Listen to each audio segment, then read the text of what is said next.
जय किसान दोस्तों, आप सभी का स्वागत है हमारे इस छोटे से YouTube परिवार में। दोस्तों, कई बार क्या होता है कि जब हम देसी गायों के साथ डेयरी फार्मिंग शुरू करने का सोचते हैं तो हमारे मन में काफ़ी सारे सवाल होते हैं। हमें कॉन्फिडेंस नहीं मिल पाता कि हम इस डेयरी फार्म को शुरू करें या करेंगे तो हम किस तरीके से इसको आगे बढ़ाएंगे।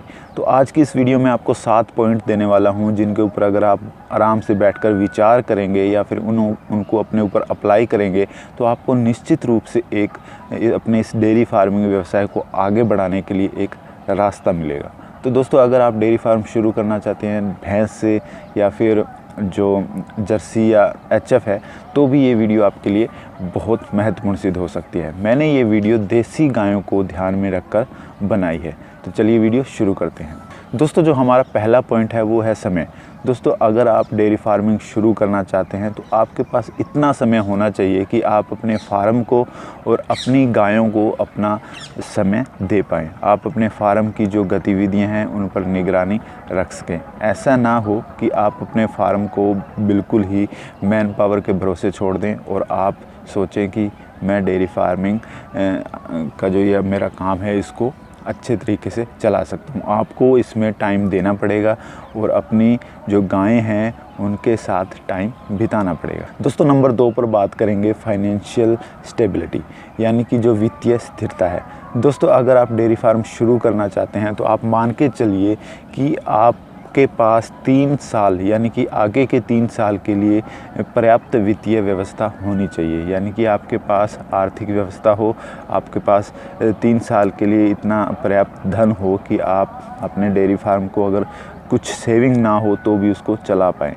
दोस्तों, ऐसा मैं इसलिए कह रहा हूँ कि जो डेयरी फार्मिंग का व्यवसाय है उसमें लगभग 3 साल लग जाते हैं अपनी जो इन्वेस्टमेंट है उसको पूरा करने में। उसके बाद इसमें प्रॉफिट आना शुरू होता है। कैसे कि जब 3 साल के बाद क्या है कि जो काफ्स हैं वो भी तैयार होने शुरू हो जाते हैं। तो ऐसे में क्या है कि आप जब भी डेयरी फार्म शुरू करें तो आपके पास कुछ ना कुछ व्यवस्था हो, ताकि आप ये सोच के डेयरी फार्म शुरू करें कि लगभग 3 साल तक मैंने सिर्फ अपने मेहनत का जो पैसा है वो बचाना है, बाकी इसमें कुछ नहीं बचाना। तो आप इस डेयरी फार्मिंग व्यवसाय को अच्छे तरीके से चला पाएंगे। अगर आप सोचेंगे कि पहले दिन से ही मैं काफ़ी सारे पैसे कमाने लग जाऊंगा तो इसमें क्या है कि कहीं ना कहीं आप थोड़े दिन बाद डीमोटिवेट हो जाएंगे। दोस्तों, नंबर 3 पर मैं बात करना चाहूँगा फैमिली सपोर्ट।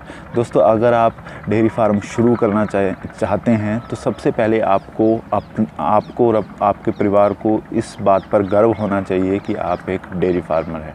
दूसरा ये कि आपको अपने परिवार का सपोर्ट होना चाहिए, क्योंकि क्या है दोस्तों, कई बार क्या है हम डीमोटिवेट भी हो जाते हैं तो वहाँ जो परिवार से हमें प्रोत्साहन मिलता है, मोटिवेशन मिलता है।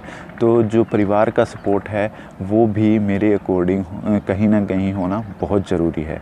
नंबर 4 पर हम बात करेंगे पीपल स्किल, यानी कि जो आपकी मैन पावर रहेगी डेयरी फार्मिंग पे, लेबर रहेगी, उनको आप कैसे मैनेज करते हैं, उनके साथ जो आपका व्यवहार है वो कैसा रहता है। क्योंकि दोस्तों क्या है कि डेयरी फार्मिंग में मैन पावर की सबसे ज़्यादा समस्या रहती है, और अगर आप मैन पावर को अच्छे से मैनेज नहीं कर पाएंगे तो आपका जो डेयरी फार्मिंग व्यवसाय है कहीं ना कहीं प्रभावित रहेगा। इसलिए आपका जो डीलिंग है वो आपकी फार्म की जो लेबर है, मैन पावर है, उसके साथ बहुत अच्छी होनी चाहिए।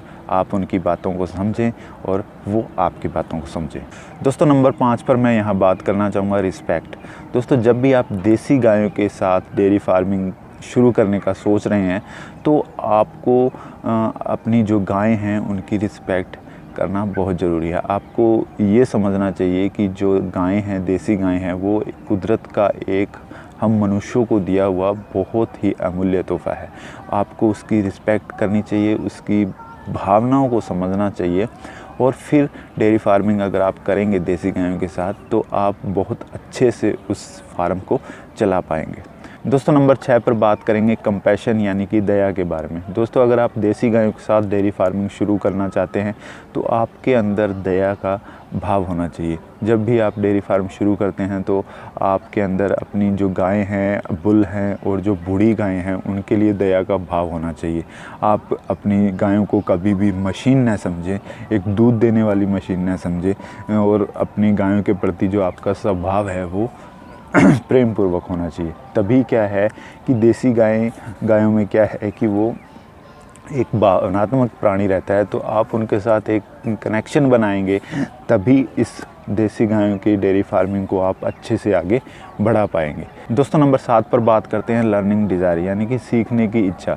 दोस्तों जब भी आप डेयरी फार्म शुरू करते हैं, आपके पास नॉलेज है या फिर आप कहीं से ट्रेनिंग लेके नॉलेज लेके शुरू करते हैं, उसके बाद भी आपको निरंतर सीखना पड़ता है। डेयरी फार्मिंग एक ऐसा व्यवसाय है कि आपको डेली कुछ ना कुछ नया सीखने को मिलता है। इसलिए अगर आपके अंदर सीखने की इच्छा है तो आप अपने डेयरी फार्मिंग व्यवसाय को बहुत ही अच्छे तरीके से चला सकते हैं। तो दोस्तों ये थे 7 पॉइंट जिन पर आप विचार करके अपने डेयरी फार्मिंग व्यवसाय को, देसी गाय के डेयरी फार्मिंग व्यवसाय को अच्छे से चला सकते हैं।